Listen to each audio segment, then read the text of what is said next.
Hello guys, today um, I am going to review uh, the device that helped me to get into retro gaming. So I have, even though I have tried with various emulation in x86 based platforms using Laka, MULAC, etc., it never got me hitched. I never had a good experience. The reason was all my good controllers, the PlayStation 4 controllers were paired to a good gaming PC which someone else uses, and I never got a chance to properly play using a proper controller in a PC. Um, so then I somehow it came to my notice that um, this device Retroid Pocket 2 Plus is the pre-order for that is open, and I didn't waste. I looked at it and I quickly made a pre-order. I thought this will come before Christmas or before New Year at least, but it came just 1 week, and the first week of 2022. I got it, and I've been using this. I've been learning, and I've been constantly using this since I got it. I'm still not a pro at it. I am still learning. It has given me enough value, whatever I have spent. So let me explain what I think and how my experience is about. I thought about this making this video because there are a lot of people making the review, unboxing, gameplay, all those, but uh, they are all they most of them got enough experience with retro handhelds before, and most of them got other handhelds. Many of them are professional reviewers. I learned from them a lot, but I thought I'll make a video for people like me who have no experience in the retro handheld or retro gaming. So let me explain what I learned about retro gaming. What is retro gaming? Retro gaming is nothing but um, a ability to play old video games, right? So the old video games, the very old video games which are brick based games, Tetris, the and very basic game to anything before the current generation, right? The current generation is like PS5, Xbox S, Xbox X, and Nintendo Switch, right? So anything before that, right? The any ability to play any game before, which is uh, published for a generation of console which is not available currently in the market, can be considered retro gaming. So in that sense, retro gaming. In that sense, even playing a PS3 game, right? Um, can be considered retro gaming, but the term retro gaming applies to something which you play not on the original device. If you play a PS3 game in a PS3 game, then it's PS3 gaming. But if you play a PS3 game in something which is not a PS3, not even built by Sony, but something else which is more powerful than the PS3 and which can emulate a PS3, right? It can behave as if it is PS3. So that's retro gaming in general. So now let's talk about the Retroid Pocket 2 Plus, right? So this is Retroid Pocket 2 Plus. It came in a box, very basic white color box, which was encapsulated in another cardboard box. That's it. The unboxing is nothing but it's just taking out of the white box, and then you open the white box, and then you get the device and then a USB cable. And the only other thing that comes with this is a screen protector, which I already put on top of this. There is nothing else to see inside the box. So the unboxing is just that, which I like, but I would have preferred if this box is also eco-friendly without the white, just a cardboard box, and they should have avoided the extra box, right? The less bamboo based, the less paper based or cardboard based thing, the better. That's okay, but the unboxing and the way they shipped is first class. There is no doubt about it. This is just 100 USD, right? And plus shipping, it may be 165, maybe 162 USD. No, 112 USD, which is around 160 some 157, 160 AUD, and whatever conversion you want to make, you make depending on where you are. So that's the cost, right? So can you play as soon as you get it? Can you play? Yes, you can, right? So this is nothing but an Android device. You can enable Google Play. You can log into using your Gmail account. You can install any Android game, and then start playing it. It has 32 GB. Maybe you can get around 20 GB space for your game. You can play without anything. You can play on this device, and there are some Android games which naturally has support for controller, right? So those games will shine very well, right? So it has a pretty good controller built in, right? It has the A, B, X, Y buttons here, and it has the D-pad, the directional pad here. It is good because it has got a pivot, so you can work in old games where it won't support the joystick. You can work pretty nicely using this. And then it has the L1 and R1, and then L2 and R2. They have labeled it as ZL, ZL and ZR.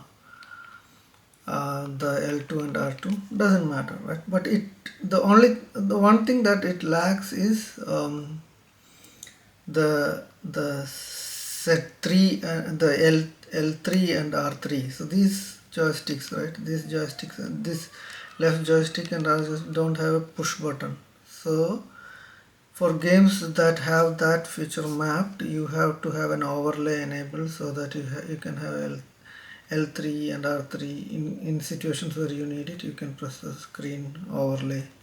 That's how you can map it. So otherwise this is pretty complete as a gaming device.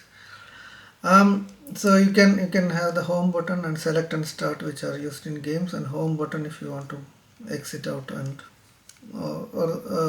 in Android it will directly take you to home, or that's it from an input perspective.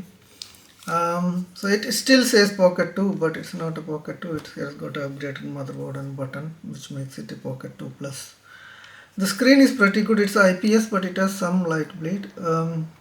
It is a 640 by 480 screen, so that's how it differs from a phone. It's not high. It's not very. It doesn't have the very high resolution of a phone, and it has only a old TV kind of aspect ratio, not a wide or HD kind of aspect ratio.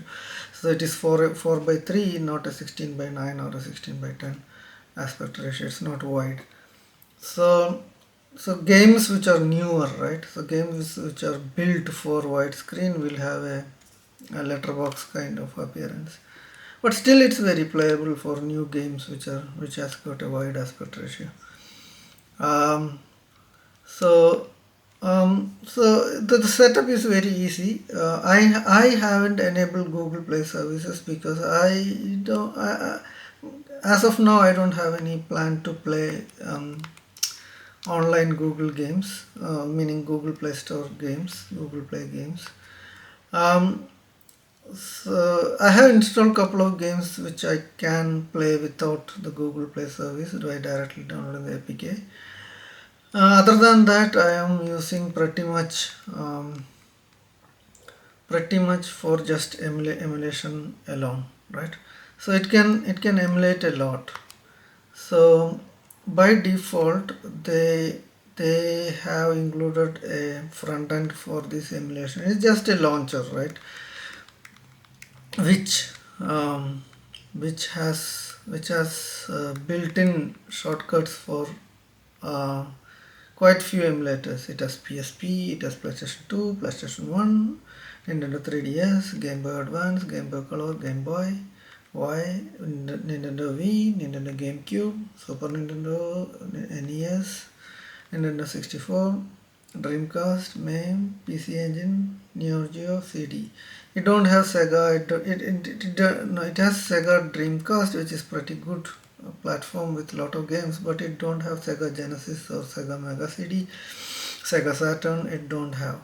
Probably because Saturn emulation you need the paid emulator to play well. That may be the reason why they didn't include, or maybe they will include it later once they can ship. Um, and then there is another issue with it. This launcher is pretty good as long as your images are ISO, and if it is a zip file for some old games, right? So if it is 7Z or if it is CHD, right, compressed hunks of data, CHD, which is a pretty good format for this CD based games. It won't show up in when you click. So let me show you. In PSP I have a lot of CHD based games, right, which won't come up in this launcher. But if you go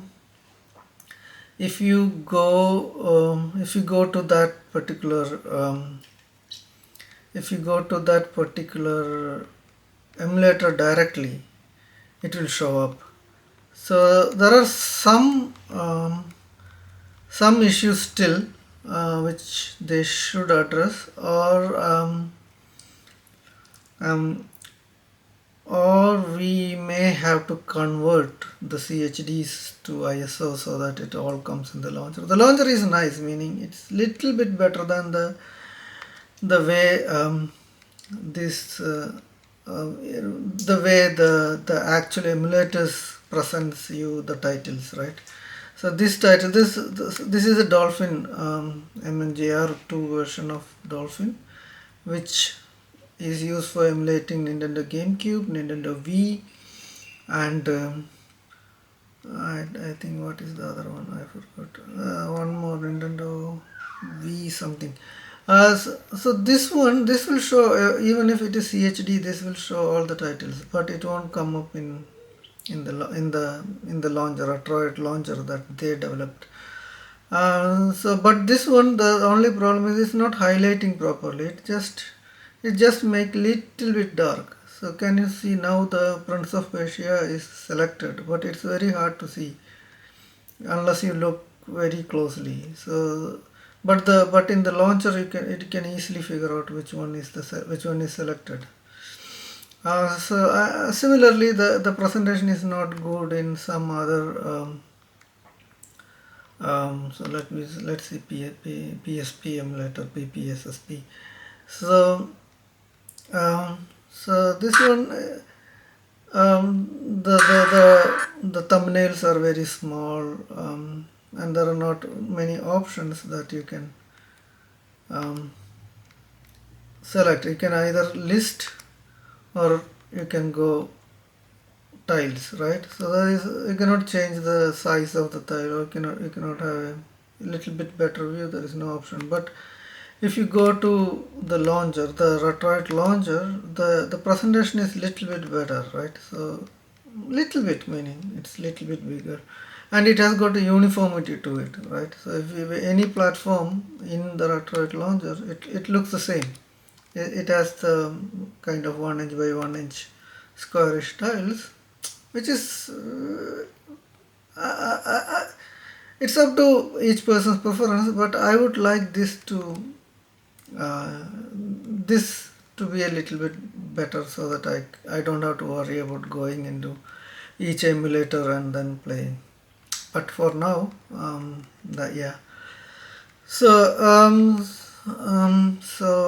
for these CD based titles, right? So GameCube and either you need to convert to ISO or CHD. So I have put a 250 GB TF transflash card or whatever, the micro SD card with all these titles.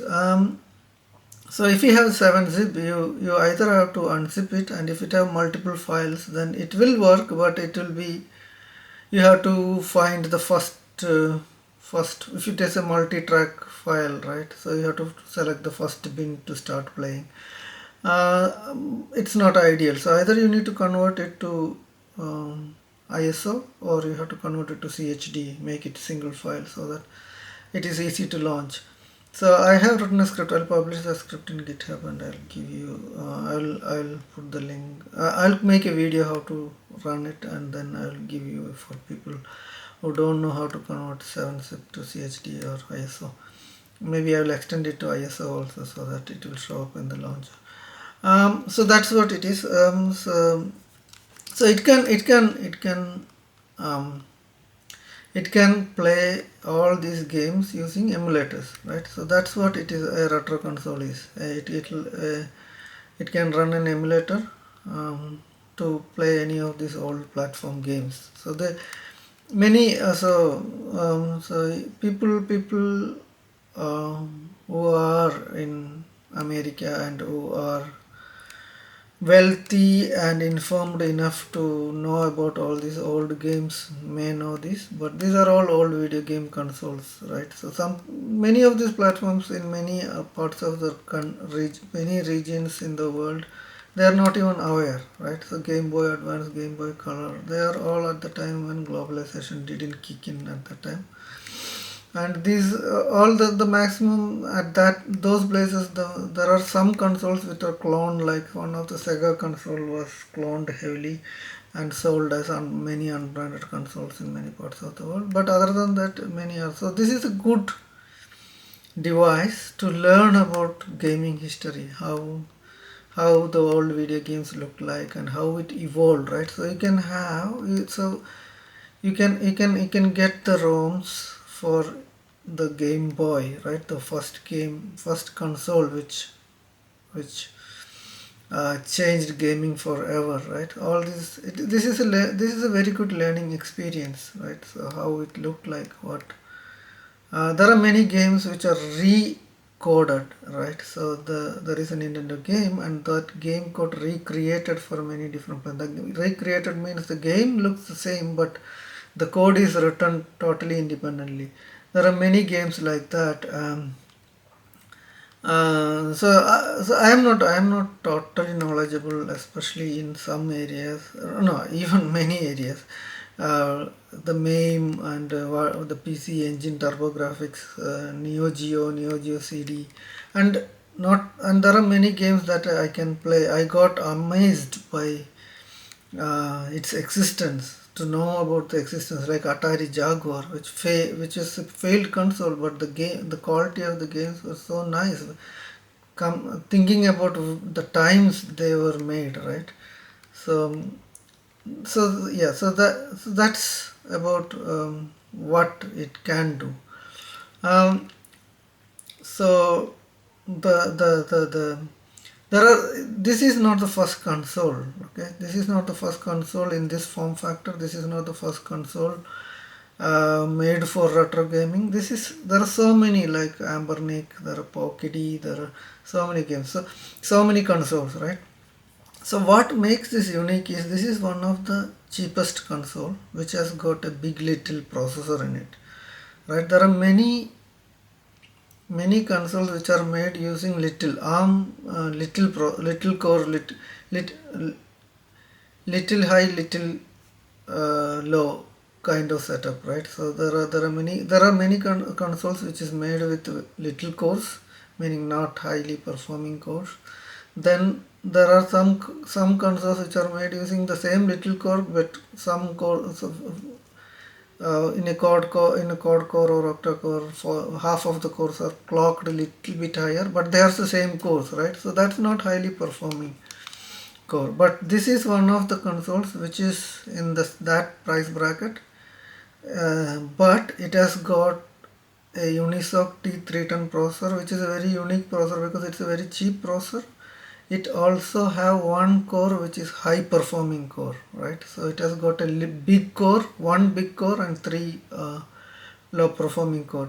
That makes it that that makes this device in a much higher usability category, meaning that single high performance core makes it capable to play a lot of GameCube games, Dreamcast games, and Nintendo 64. Anyway, many older low performing consoles can emulate, but it can play PSP games. A lot of PSP games can be played without any problem, and PlayStation 2 games, some of the PlayStation 2 games can be played without any, because of that one high core, because the emulator for PS2 won't even think about starting up without the big core, right? The Aether SX2, which is a clone of which is a Android port of the PSX2 emulator, that needs at least one big core, and this has got just one big core. So for the 100 USD price range, you can emulate PS2 games, not all but some. Maybe when either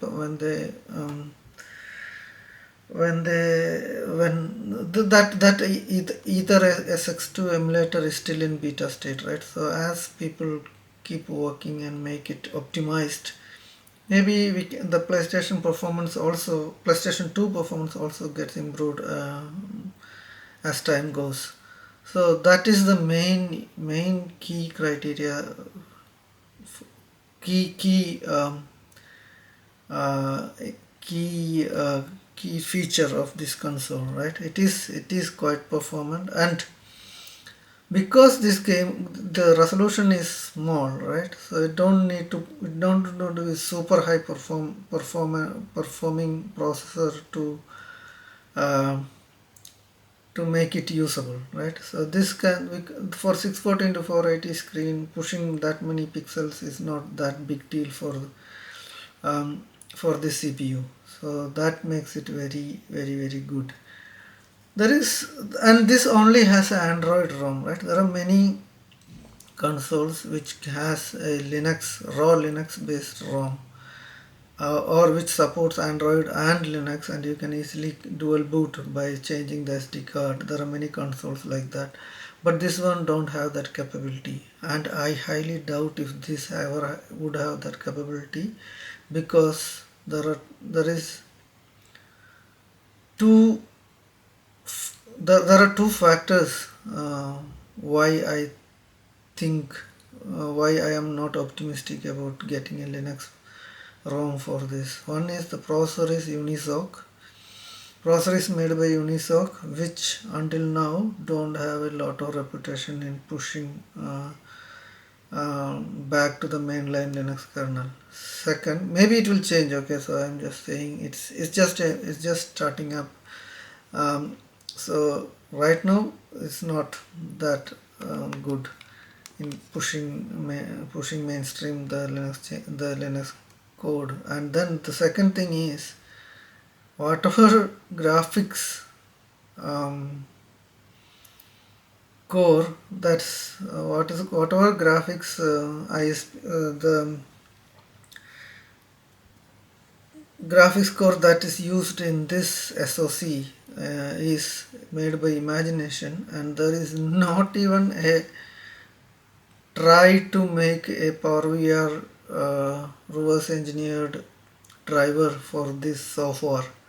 So we have so for Vivande we have Etnaviv, which is almost, I don't know what state it is, but for Mali ARM Mali we have Lima, and for ARM higher end graphics we have, I forgot the name of that reverse engineered driver, Lima, and there is one more.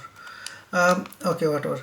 So, but for this one, there is not even a try at this state, right? So there is no chance that there can no, there is no room. It takes a lot of time. Even if somebody for our community to get a bare Linux running, but the Android that they have bundled with this is Android 9 based ROM. So, but it's not bad. It's a bare minimum ROM. You can disable the Google Play services uh, totally, so that you will get a little bit more performance during your emulation.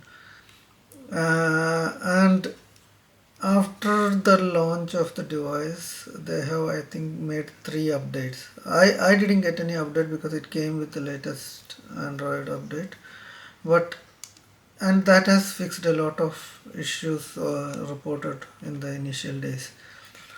So it's not limiting as of now, but from a developer perspective, I'm not sure how this will go, right? So even if you want a lineage OS based ROM, or you want to make your own ROM, you want to upgrade to Android 11 or 12, it may be a little bit difficult, because right now there are a lot of devices based on Unisoc.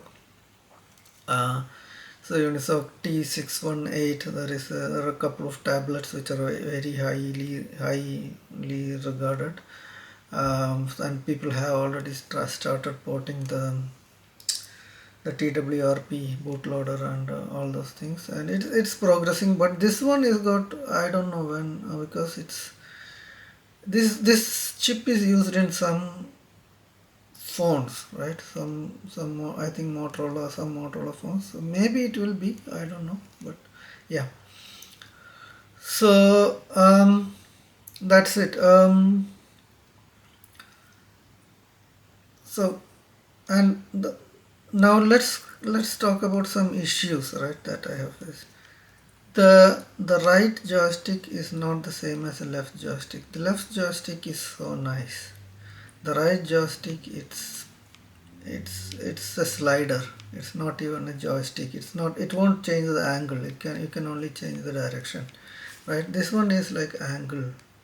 You just this one you should need to move your thumb.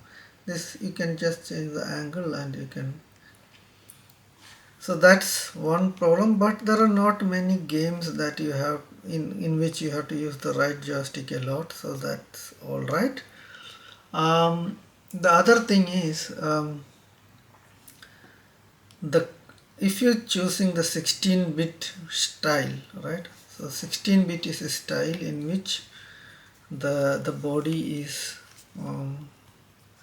is beige colored, white or beige colored, with black um, with black joysticks, with black D-pad, with black home select start button, and with black volume up down and power button, and the L1 L2 is white, and then the ABXY button is colored, right? I like the colored version, so I selected the 16-bit, but there is one issue. The issue is that these colored buttons, they made by spraying paint, and that made the texture or the size of the buttons little bit bigger, and due to which, if you are playing game and if you press this B button, this B button is okay, there is no problem, right?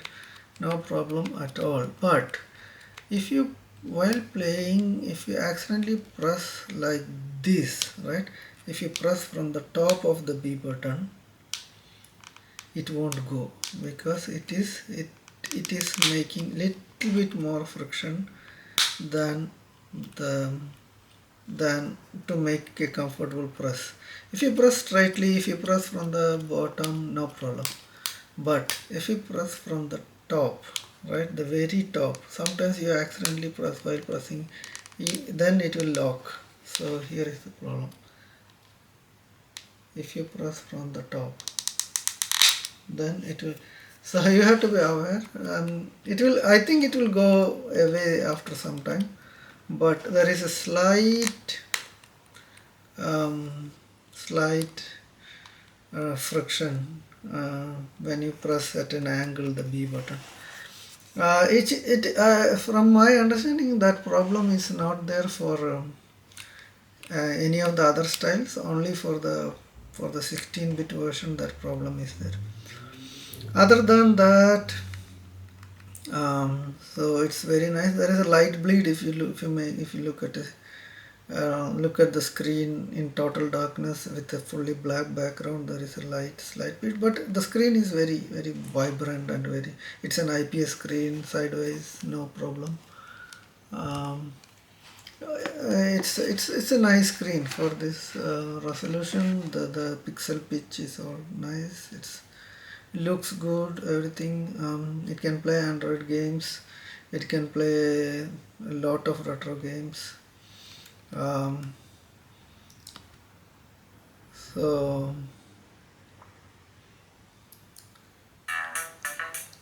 the speakers, okay, the speakers are very nice. It's real stereo speakers. It's loud enough to enjoy the game, not overpowering, and the battery life is very nice. You won't feel like you need more battery, because it's just a casual playing device, right? You just put in the table, and whenever occasionally you play 1 or 2 games, that's it. So it will last for a week or even more than that for such casual play. And even if you are a hardcore player, it will last hours and hours. So no problem. So the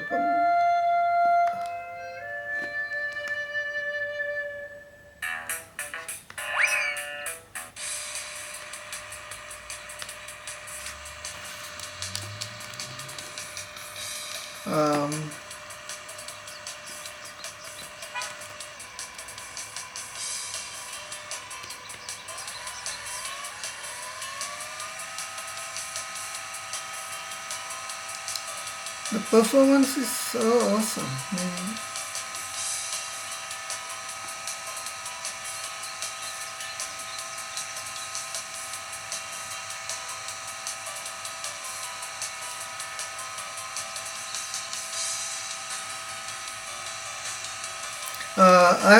I have posted a lot of gaming videos,